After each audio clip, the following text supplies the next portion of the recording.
Good evening. Ira Epstein with your metal market wrap-up, and this wrap-up is for the evening as we're here now on Wednesday, the 29th of October, 2025, about 6:35 p.m. Central Time. So the news of the day was the Fed. It was widely expected that you would get a 25 basis point cut. You got exactly that.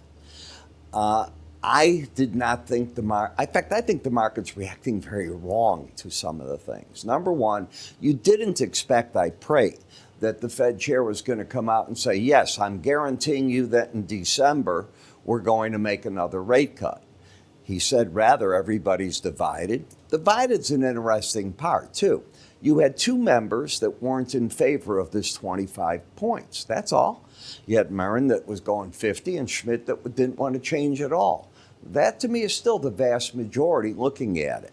What the Fed chair said is they need more data. They've got to be certain as to the road that they're trying to go on, and they need things to get caught up. In other words, saying to Congress, get your job done so we can get the data and do our job. That was how I looked at it.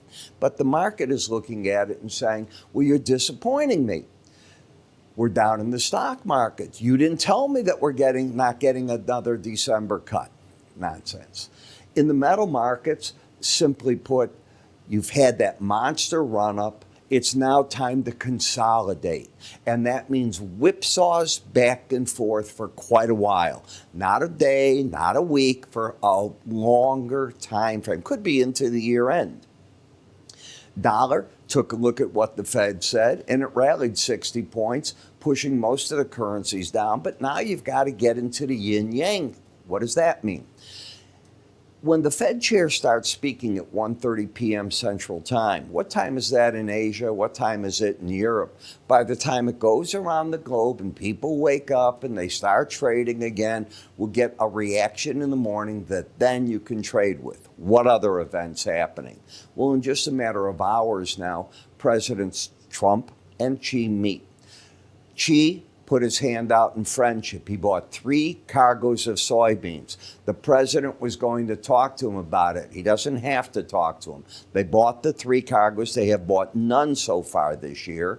There's your hand of friendship. Now it's time for President Trump to be reciprocal on what he wants. These two have to stop the fighting. They have every right to go after what's best for their nations, but there's a better way to do it than tariff upon tariff upon tariff and upsetting basically all world trade. Doesn't make any sense. That's where I think you're at. When you look at the gold market, you're down so far for the week, 3.27%. You're still well over the bigger support on a weekly chart of just closes of the 18-week average of 36.22. You can see how the market has slipped back, and the people that bought up here into the 4,400 range, well, they're feeling now their level of pain. The pattern is still bearish. It's lower highs. It's lower lows. The market is under the 18-day average, which means on rallies, the 4,100 level is probably a resistance point.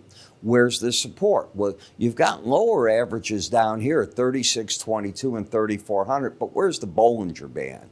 And that Bollinger Band's right under you. Let's call it the 38.77 level. That's where I think the first major support can be seen between here and there, is you're already getting oversold.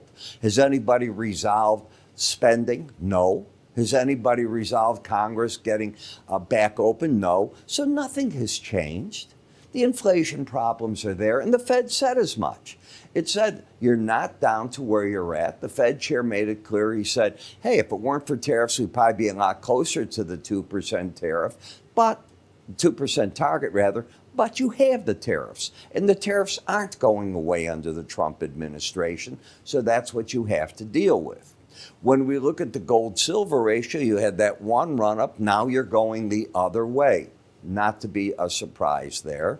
Silver's down, but much closer to support than the gold. Look at where the Bollinger Band was in the past 48 hours. You're oversold. You're not in an uptrend, but going short down there, that's not something I'd say. The market I've told you that I like the most is copper. That doesn't mean I'm telling you to buy at the upper Bollinger Band. If you think that's what I'm saying, correct your grammar. That is never what I say. Plus, you're overbought. You're in a resistance area. But I like copper long term.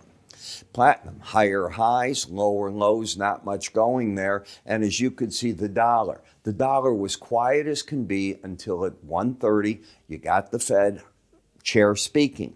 It wasn't a 25 basis point cut. That was widely expected.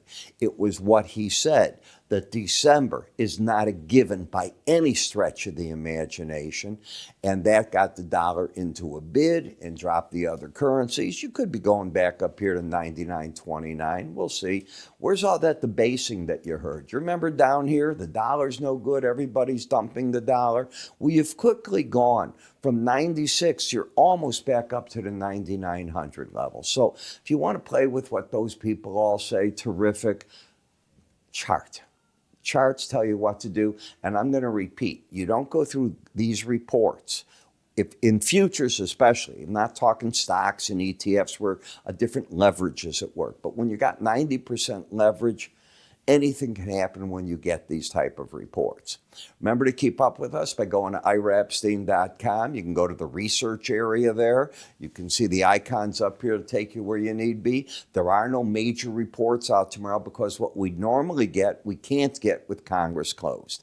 I'm Ira. Just watch the earnings reports. Those will be the market movers in the stock market tomorrow. You have a good evening.